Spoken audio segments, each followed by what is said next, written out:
The call came on a Wednesday afternoon while I was reviewing term sheets in my downtown office. Marcus's voice had that practiced smoothness he used when delivering bad news he'd already decided was reasonable. "Look, Emma, I'm calling about the engagement party Saturday. Sarah and I have been talking and we think it's best if you sit this one out." I leaned back in my chair watching the city skyline through floor-to-ceiling windows. "I see. Her family, they're heavy hitters in the venture capital world. Kleiner Perkins, Sequoia connections. Her father sits on 3 boards. You understand how appearances matter in these circles." He paused as if waiting for me to argue. When I didn't, he continued. "It's not personal. It's just, you're still doing that nonprofit thing, right? The coding classes for underprivileged kids." "Something like that," I said quietly. "Right. Well, Sarah's crowd, they're all Stanford MBA types, tech founders, Series B and C people. I just don't want you feeling out of place. You know how mom gets when you're uncomfortable at family events." She hovers. It makes everyone tense. Through my office window, I could see the NeuralCore logo on the building across the street. One of my portfolio companies. Their valuation had just hit $2.3 billion. "Marcus, it's fine. I understand. You're taking this really well." He sounded relieved. "I told Sarah you'd be cool about it. She was worried. You know how sisters can get territorial about their brothers." I smiled at that. Sarah Hartwell. I'd read her LinkedIn profile after Marcus first mentioned her. Wharton MBA, 3 years at Goldman Sachs, now a junior associate at her father's mid-tier VC firm. Impressive credentials. She'd probably spent the last 6 months imagining her future sister-in-law as some kind of social liability. "Tell Sarah congratulations from me," I said. "Will do. Hey, maybe we can grab coffee next month? Catch up properly." "Maybe." After he hung up, I returned to the term sheet in front of me. My CFO, David Chin, knocked and entered without waiting for permission. One of the privileges of working together for 8 years. "The Bloomberg interview goes live tonight at 6, he said, dropping into the chair across from my desk. "Pierre wants to know if you've changed your mind about the cover photo. The one where I'm standing in the server room? They think the casual genius in her natural habitat angle plays well. Tech press eats that stuff up." He studied my face. "What's wrong?" "Family stuff." David had been there from the beginning, back when Neuralsphere was just me and 3 MIT dropouts working out of a Cambridge warehouse. He'd watched me build the AI infrastructure that now powered 17 of the Fortune 500's predictive analytics systems. He'd also met my family exactly once at my father's 65th birthday, and spent the entire evening looking confused. "Your brother," he guessed. "Engagement party. I'm uninvited. His fiancée's family are venture capitalists and I'd lower the room's status." David stared at me for 3 full seconds, then started laughing. Not polite laughter, the kind that makes your eyes water. "Stop," I said, but I was smiling too. Emma Caldwell, whose Series C just closed at $180 million, whose AI platform is licensed by Microsoft, Tesla, and the Department of Defense, whose personal net worth Forbes estimated at $340 million last year, that Emma Caldwell would lower the status of a room full of venture capitalists. My family doesn't know about any of that. How is that still possible? It was a fair question. I'd been building Neuralsphere for 9 years. We had 240 employees. Our office took up 4 floors in a downtown high-rise. I'd been featured in TechCrunch, Wired, and the Wall Street Journal. I'd given a keynote at Web Summit in Lisbon. But my family still thought I ran coding workshops for low-income teenagers. I hadn't exactly lied. I did run those workshops every Saturday morning in our community outreach space. I just hadn't mentioned the multimillion-dollar company that funded them.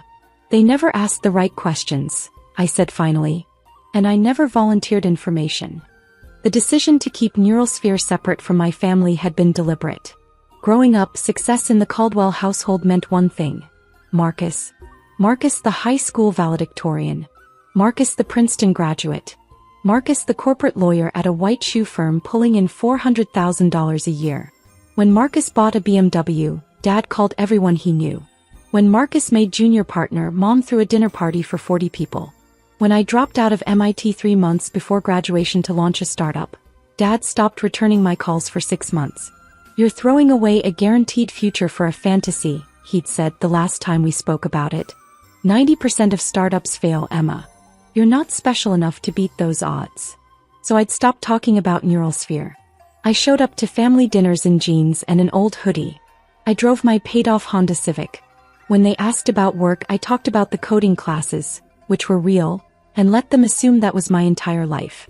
Watching them dismiss me became a kind of anthropological study. Mom would sigh about my phase that had lasted almost a decade. Dad would make pointed comments about real careers and security.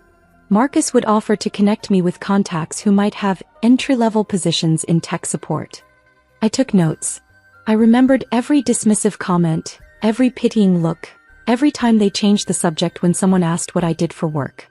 "You're enjoying this," David said, watching my face. "I'm enjoying building something that matters. The family stuff is just background noise. Background noise that just uninvited you from a party." My phone buzzed. A text from my mother. "Marcus explained about Saturday. Probably for the best, sweetheart. You can visit me Sunday instead. We'll have a nice quiet lunch, just us." Translation: she agreed I wasn't suitable for the engagement party's elevated company. Another text, this one from Marcus. "Sarah's relieved you understand. She was stressed about the optics. You're a good sister." "The Bloomberg piece goes live in 3 hours," David said, checking his watch. "After that, this whole charade gets a lot harder to maintain." I know. The interview had been scheduled for months. Samantha Wolf, Bloomberg's senior tech correspondent, had spent 6 hours with me last month. We talked about NeuralSphere's architecture, our expansion into predictive modeling for healthcare, the ethical frameworks we'd built around AI decision-making. She'd asked about my background, my journey, what drove me. I'd mentioned being underestimated. I'd mentioned the power of working quietly while others made noise. I'd mentioned my Saturday coding workshops and how teaching kept me grounded. I hadn't mentioned my family. That felt like giving them importance they hadn't earned. "When they find out," David said carefully, "it's going to be ugly. Probably. You could warn them. Give Marcus a heads up before Saturday." I considered it. Picked up my phone, pulled up Marcus's contact, then set it down again. "No," I said. "They made their assessment of my worth. Let them stand by it." David left to handle the pre-publication communications plan. I returned to work, clearing my schedule for the inevitable chaos that would follow the Bloomberg release. At 6 p.m. my phone started buzzing. By 6:05 it was ringing continuously. The article was magnificent. Samantha had positioned me as exactly what I was. A woman who'd built a transformational company while the tech world's attention was elsewhere. The headline read, "The Invisible Unicorn: How Emma Caldwell Built a $180 million AI Empire While Everyone Was Looking the Other Way." There was a photo of me in our server room, arms crossed, slight smile. The caption noted that NeuralSphere's proprietary algorithms now influenced everything from traffic patterns in major cities to FDA drug approval predictions. The article mentioned my MIT background, how I'd been recruited by every major tech company before dropping out to start NeuralSphere. It detailed our client list: Microsoft, Tesla, Lockheed Martin, Johns Hopkins, the Department of Homeland Security. It included a quote from one of our board members, a former Google VP, calling me the most strategically brilliant founder I've worked with in 30 years. It mentioned the $180 million Series C funding round we'd closed the previous month, led by Andreessen Horowitz and joined by Sequoia Capital. Yes, that's Sequoia, the one Sarah's father supposedly had connections to. And it mentioned, almost as an afterthought, that I still taught coding classes every Saturday to high school students in underserved communities. Because technical excellence without social responsibility is just ego, I'd told Samantha. By 6:30 I had texts from 3 board members, 5 investors, and a dozen journalists requesting interviews. Forbes wanted to schedule a photo shoot. TechCrunch wanted me on their podcast.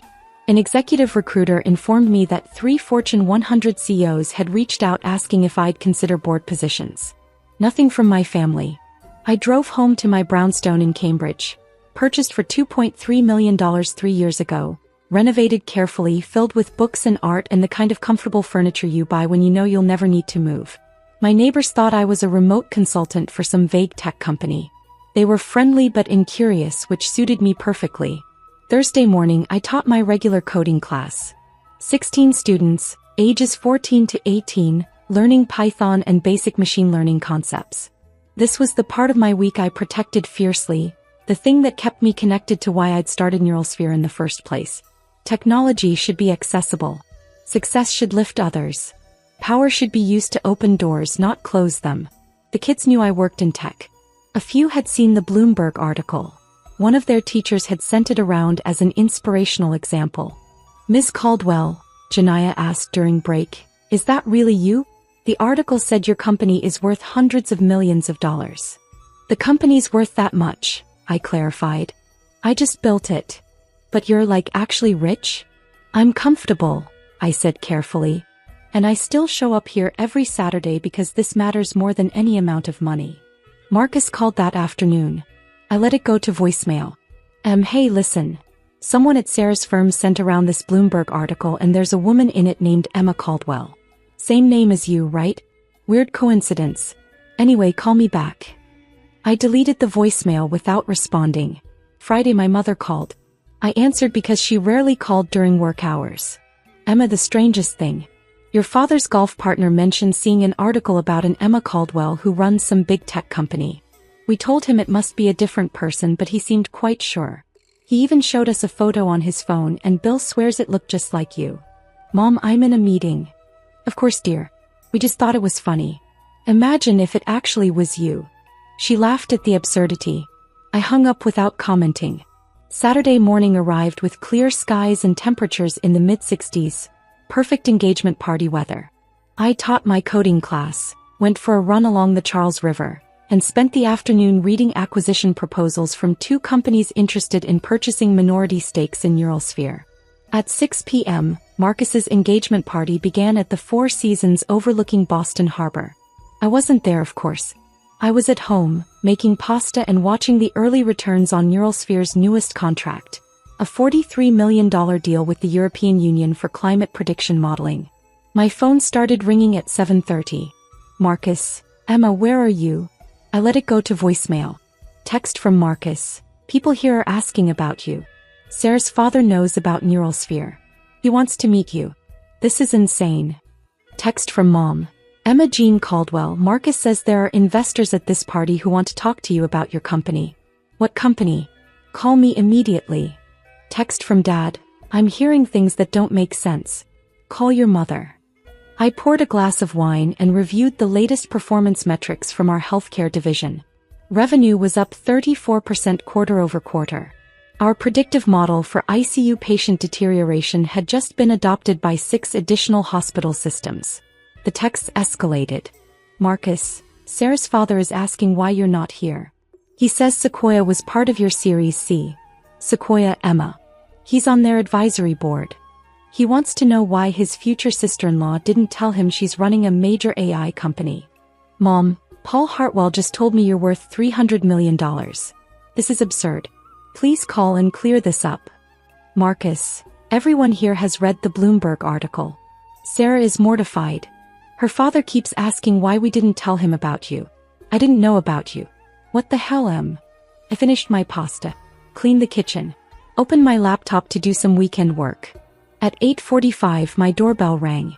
Through the security camera, I saw Marcus standing on my front steps in his engagement party suit, tie loosened, expression somewhere between fury and panic. I opened the door. "You let me uninvite you," he said without preamble. You knew Sarah's father would be there. You knew Sequoia was involved in your funding. You let me tell you that you'd lower the room's status." "You did tell me that," I confirmed. "The entire party is talking about you. Paul Hartwell spent 20 minutes telling everyone how Sequoia fought to get into your Series C. He showed people the Forbes estimate of your net worth. He said you've revolutionized predictive AI. Sarah's uncle is on Microsoft's board.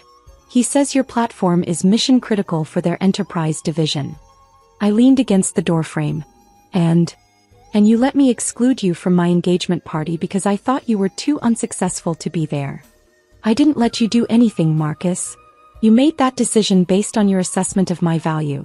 I just didn't correct your math." His face cycled through several expressions before landing on outrage. "This is cruel. You deliberately embarrassed me. I wasn't at your party. How did I embarrass you?" "By not telling me. By letting everyone think I didn't know my own sister runs a Fortune 500 adjacent company. Paul Hartwell asked Sarah why she didn't leverage the family connection when approaching Sequoia. She had no idea what he meant. Do you know how that looks? It looks like you made assumptions without facts. It looks like you valued your fiancé's family connections more than your actual family. It looks like you decided I was worthless without ever asking what I was worth. That's not fair. You told me my presence would be awkward. That I'd lower the status of the room. That Sarah's family were heavy hitters and I was. What was the implication? A charity case. An embarrassment. Marcus opened his mouth then closed it. He had, after all, said exactly that. You could have told me years ago, he said finally, his voice quieter. Why didn't you? Because 9 years ago when I dropped out of MIT to start this company, Dad said I wasn't special enough to beat the startup odds. When I tried to talk about my work, Mom changed the subject. When I achieved something, no one asked for details. You offered to get me entry-level tech support positions, Marcus.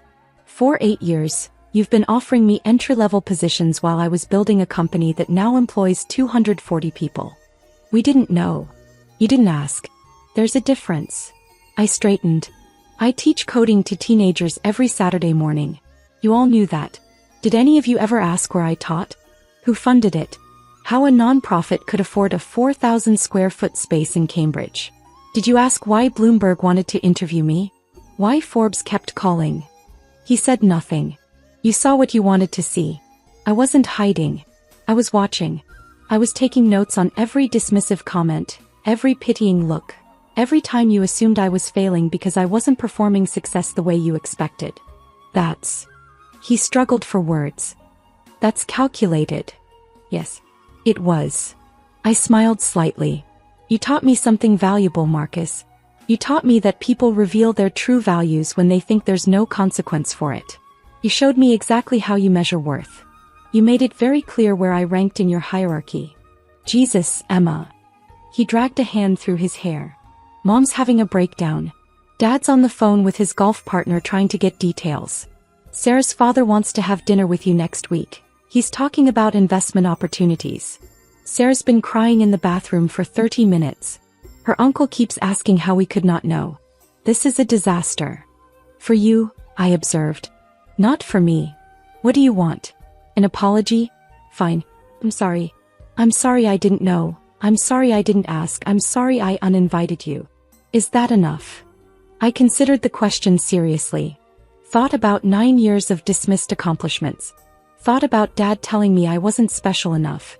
Thought about Mom's patient sighs over my phase. Thought about Marcus's offers of entry-level positions and his relief when I agreed not to attend his engagement party. The apology is a start, I said. But it doesn't undo the assessment. You thought I was worthless enough to exclude from your celebration. That belief shaped your decision. The fact that you were wrong about my net worth doesn't change what you believed about my worth as a person. That's not... He stopped. I never thought you were worthless. You thought I was embarrassing. Awkward. Low status. Someone who would drag down the room's caliber. I shook my head. Those were your words, Marcus. You said my presence would be problematic around venture capitalists. Turns out venture capitalists are pretty comfortable around someone who just closed a $180 million Series C. His phone buzzed. He glanced at it, grimaced. Sarah wants to know if you'll come to the party now. Her father wants to introduce you to some people. No. Emma. I wasn't suitable for the party when you thought I was a failed MIT dropout teaching coding classes. I'm not suddenly suitable now that you've learned I'm worth something in dollars. My value didn't change. Your perception did. That's your problem, not mine. So what, you're just going to cut us off? Never speak to the family again? I'll speak to you when you say something worth hearing. When Mom stops calling my career a phase. When Dad stops offering advice on job security. When you stop measuring my worth in terms of whether I embarrass you. I started to close the door. Wait, Marcus said. Sarah's father, he really does want to meet you. He's talking about Sequoia potentially funding your Series D. He knows people at Kleiner Perkins at Benchmark. This could be important for your company. I paused, smiled. Marcus, Sequoia already has our contact information. If Paul Hartwell wants to discuss future funding, he can reach out through our CFO like everyone else. I don't need my brother's fiancé's father's connections. That's what you never understood. I never needed what you had. I built my own. His phone rang. He looked at it, looked at me. It's Sarah. You should answer.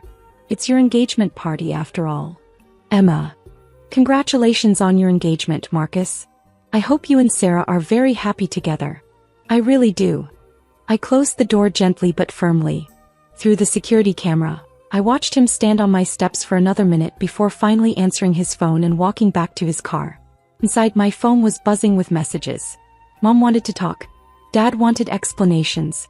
Marcus wanted me to reconsider. Sarah. I had a text from a number I didn't recognize introducing herself as Sarah Hartwell and apologizing for the misunderstanding. There was also a message from Paul Hartwell himself sent through LinkedIn. Ms. Caldwell, I'm mortified by my daughter's family's treatment of you this week. I've been following Neuralsphere's progress for 2 years. Would very much like to discuss future collaboration. My apologies for the circumstances of this introduction. Paul Hartwell. I responded, Mr. Hartwell, thank you for reaching out. Please contact David Chin, our CFO, to schedule a formal meeting. Looking forward to discussing Neuralsphere's trajectory. Best regards, Emma. Professional. Pling. No acknowledgement of the family connection. Sunday morning I taught my coding class. Janaya had made significant progress on her machine learning project, a model to predict optimal bus routes based on ridership patterns. I spent extra time with her, explaining the mathematics behind gradient descent, watching her face light up as the concepts clicked. This was success. Not the money, not the Bloomberg profile, not the revenge of watching Marcus squirm at his engagement party. This, passing knowledge to someone hungry for it, watching curiosity transform into competence, knowing that 16 students would leave my class with skills that could change their trajectories. Monday morning, David arrived at my office with coffee and a knowing look. So, he said, how was your weekend? Quiet. Productive. Your brother called our main line Saturday night. Left a message asking for me to call him about the family situation. Don't. Wasn't planning to. He sipped his coffee. Paul Hartwell's office called this morning. Wants to schedule lunch. I told them we'd review our calendar and get back to them. Make him wait a week. We're not desperate. Never thought we were. He paused. Your family's going to keep calling. Probably. Eventually you'll have to talk to them. Eventually, I agreed. When they're ready to have an actual conversation instead of trying to retrofit me into a narrative that makes them feel better about their assumptions. David nodded. He understood. He'd been there when Neuralsphere was just a concept and a warehouse lease. He'd watched me work 18-hour days, sleep on a cot in the office, exist on coffee and determination. He'd seen me rebuild our core algorithm from scratch when the first version failed. He'd been in the room when we landed our first Fortune 500 client. He knew this company wasn't luck or timing. It was relentless, strategic, calculated work. The same kind of calculation that had let me watch my family dismiss me for 9 years while I built something undeniable. You're not cruel, he said quietly. You're just done pretending their perception matters more than reality. Exactly. A week later, Marcus showed up at my office. He'd apparently charmed his way past security by dropping Paul Hartwell's name. David escorted him up personally, more out of curiosity than courtesy. Marcus looked around my space. The corner office with city views, the minimalist aesthetic, the wall of achievements and patents, the photo of me shaking hands with the Secretary of Commerce. This is what you do, he said. This is what you've been doing. Yes. You really teach coding classes every Saturday? Every single Saturday for 7 years. Same kids, watching them grow. 3 of my former students are now studying computer science at MIT. 2 are at Stanford. 1 just got accepted to the Google internship program. He absorbed that. I owe you a better apology than the one I gave at your door. Probably. I'm trying to understand why you let it go on so long. Why you didn't just tell us. I leaned back in my chair. 9 years ago, I needed to know who would believe in me when I had nothing but potential. Who would support the work, not just the outcome. I got my answer. That's harsh. That's honest. I met his eyes. David Chin believed in me when Neuralsphere was 3 people in a warehouse. My first investors believed in me when we had no revenue and an untested product. My team believed in me through 2 failed pivots and a near bankruptcy. You know who never believed in me? The people who shared my DNA. You would have believed in the MIT degree if I'd finished it. You would have believed in a corporate job at a recognizable company. You would have believed in conventional markers of success. You never would have believed in a 22-year-old dropout with a dream and a whiteboard full of algorithms. Marcus sat down uninvited. Sarah called off the engagement. I blinked. What? Last Tuesday. She said the situation showed fundamental differences in values. Her father agreed. Paul Hartwell told her that a family that could overlook someone like you in their midst wasn't the family he wanted his daughter marrying into. I processed that. Marcus, I'm sorry. Don't be. She was right. He looked exhausted. I've spent the last week thinking about every conversation we've had in the past 9 years. Every time you tried to tell me about your work and I changed the subject. Every time I offered to help you find a real job. Every time I compared you to my success and felt superior. Marcus.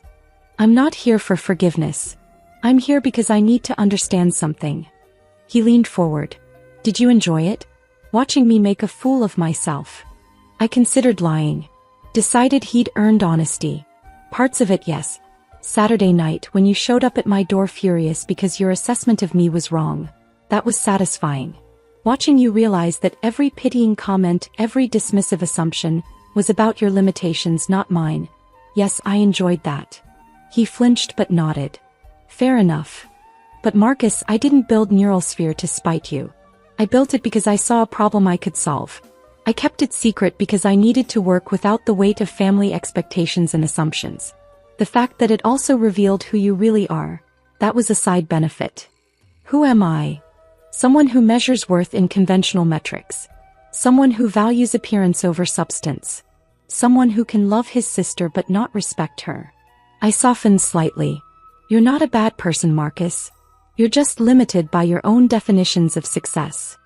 He stood, walked to the window, looked out at the city. I told Mom and Dad everything.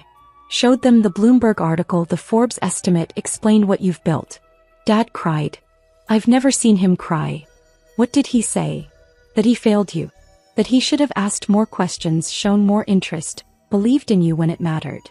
Something in my chest tightened. I pushed it away. What do you want, Marcus? Why are you here? To tell you that we were wrong. Completely, fundamentally wrong. To ask if there's any path back to being your family. I don't know, I said honestly. I'm not interested in a relationship based on my net worth. I'm not interested in suddenly being valued because I'm successful in terms you recognize. If you want to be my family again, it has to be because you actually see me, not because Bloomberg told you who I am. How do we do that? Start by asking questions instead of making assumptions. Show up for things that matter, like my Saturday coding classes. Learn about my work not because it's impressive but because it's mine. Stop measuring my worth in terms of how I reflect on you. Marcus nodded slowly. I can try. Trying is good. Results are better. He moved toward the door, then paused. For what it's worth, I'm proud of you. I should have said that years ago. Yes, I agreed. You should have.